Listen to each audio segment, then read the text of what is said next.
Hello, my name is Jessica Butler. I'll be graduating this semester with an Associate's in Graphic Design from the College of DuPage, and today I'll be delving into some of the projects in my portfolio, talking about some of the lessons I've learned and challenges I've faced while creating my projects. So this first project I designed in the summer of 2022 in Graphic Design 1, and I recently revised it in my portfolio seminar class. And I think one of the biggest lessons I learned from this project was that just because something was made when you were more unexperienced and you didn't really know how to use the tools and techniques that you know now, doesn't mean that you can't make it into more today. So initially, when I started this project, it was just a set of 3 icons. I used a simplification technique to just draw in like the shadows of some images, and then I brought that into Illustrator using image trace, and that was pretty much all that I did in my Graphic Design 1 class.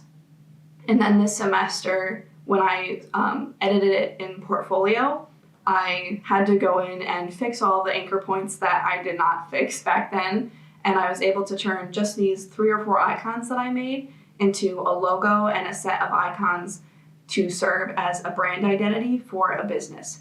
And so I think it's important to not discount work that you've made in the past.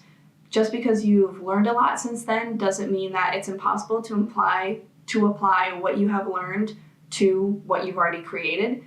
So be sure to keep all of your old projects and to never just count something out because you can do better work now. Just keep checking in on your projects, seeing what you can do better, and keep learning. So this project, Ambrosia, I first designed in the spring of 2023 in my advertising design class with Professor Hillock. And initially, I think my biggest struggle was just allowing myself to have fun with the advertisements. I think I used to have this impression that advertisements all had to be like very professional and very like sterile, and like something that you would just look at for an ad for like a medication in a magazine or something. But the really cool thing about advertisements is that you really have a lot of freedom to play around and have fun, because if it's something that will catch your eye, odds are it'll catch somebody else's. And so while it is important to keep your target audience in mind, have fun and just see where that gets you. Be really loose and let yourself come up with funny taglines and concepts that maybe don't seem like they make a lot of sense, but it's something that stands out enough that people will notice it. I think another big lesson that I learned while I was revising this project in Portfolio was to not get too married to the theme to the point where you can't separate yourself from it at all. So I wanted to redesign the logo that I made for it, and initially I had a pair of wings to kind of allude to getting energy from the energy drink, and they were gold and meant to be Greek themed because that was the theme I went with the branding.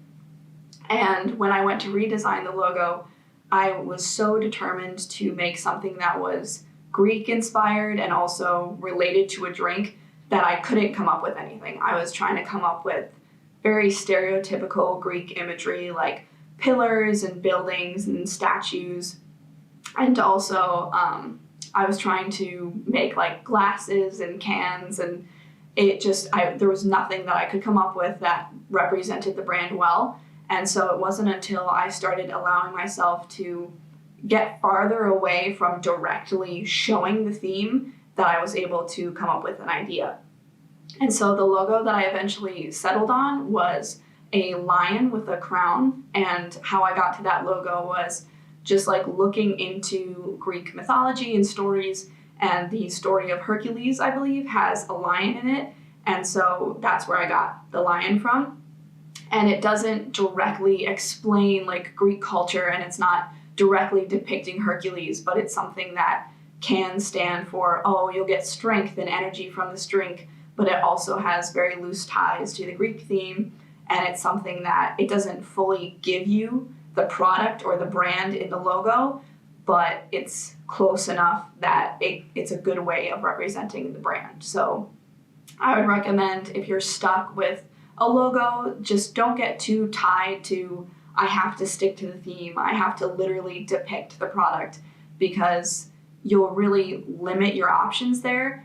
Allow yourself to find inspiration either from other people's designs or go outside, like read books and look at images, read into stories. Like if you need to scan an entire Wikipedia page to get a symbol or something that you can work with, do that. So just spend time putting in the research before you try coming up with ideas, because odds are you're just going to come up with stuff that anybody else would come up with first try. So really allow yourself to be free in your exploration when coming up with concepts for logos. This project I designed in fall of 2023 for my Graphic Design 3 class that I took with Professor Gotham. And the biggest lesson that I learned with this project is to really push outside of your comfort zone and get practice with making designs that are for target audiences that are nothing like you while you're in college, because this is like the safest environment you can be in to experiment and to try something where maybe you'll fail the first time.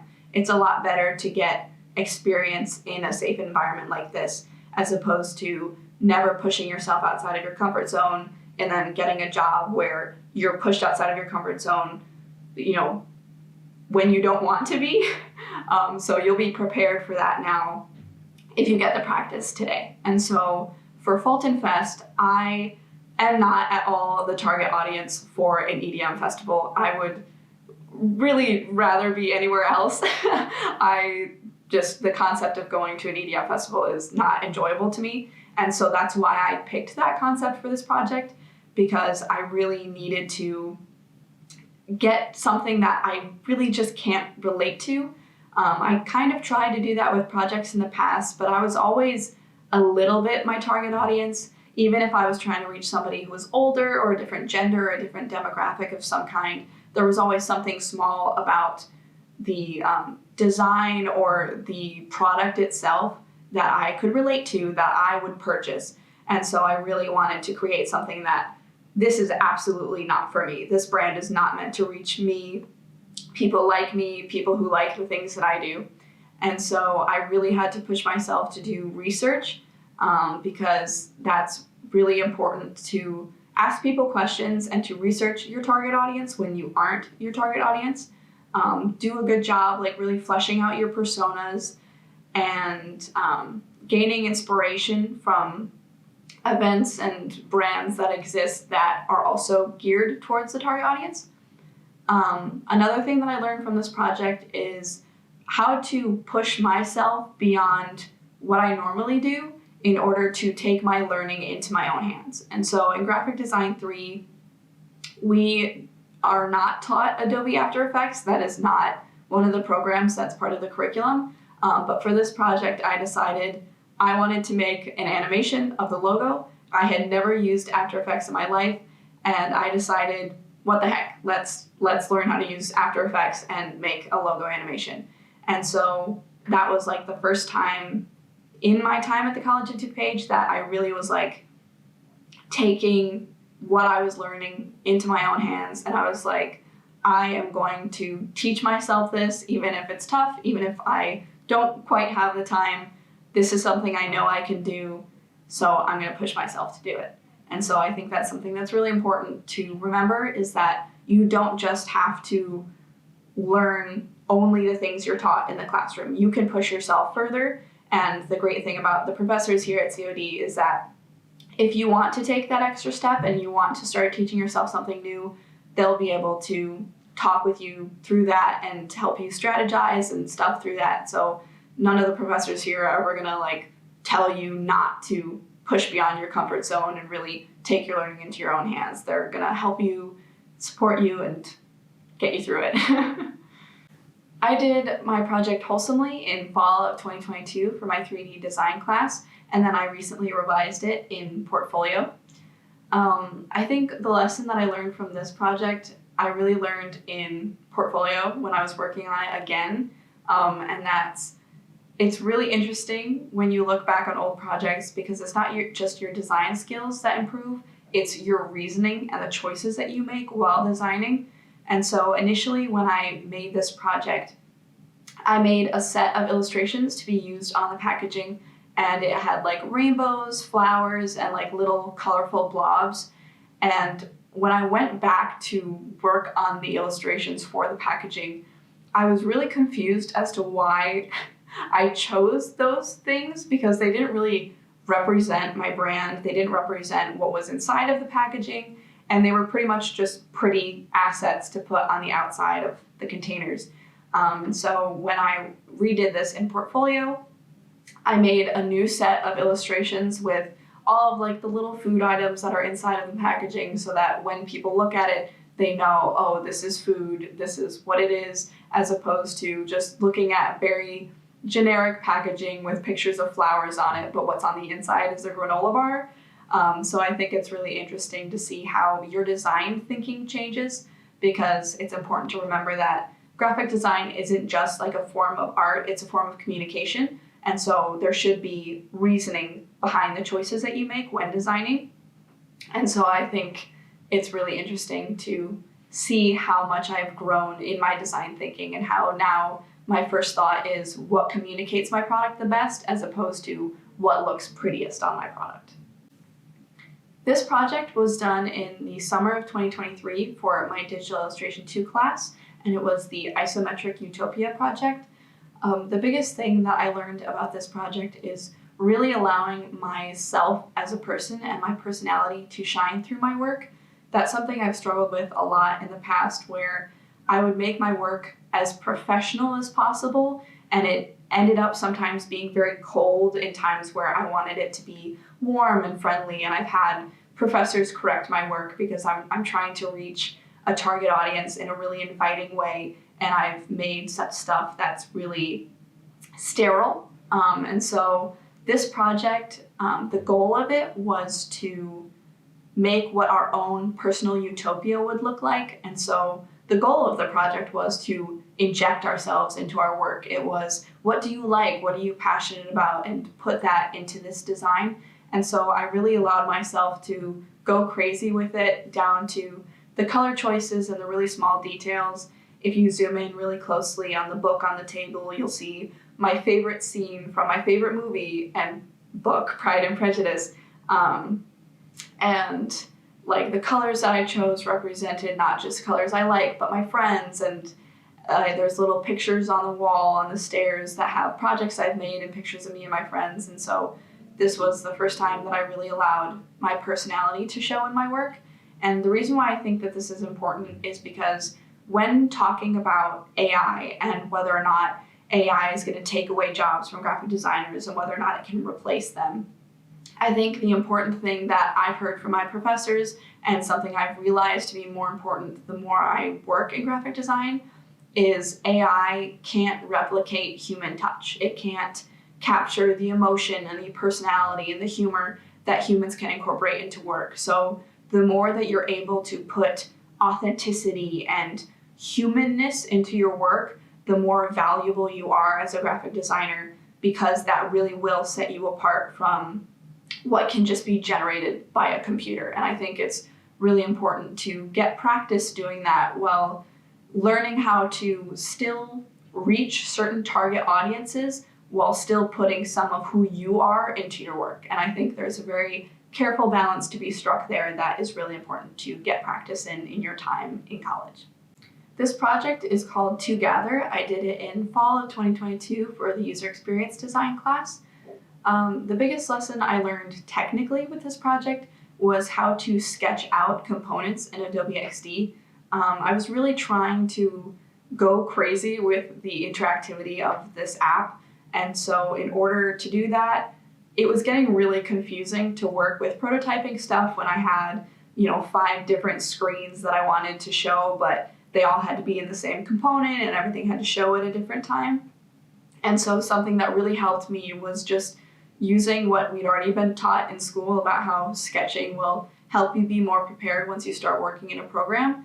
And I applied that to creating interactions. And so basically I would sketch out every single component that needed to be a part of my interaction so that I know exactly what I need to have from the get-go.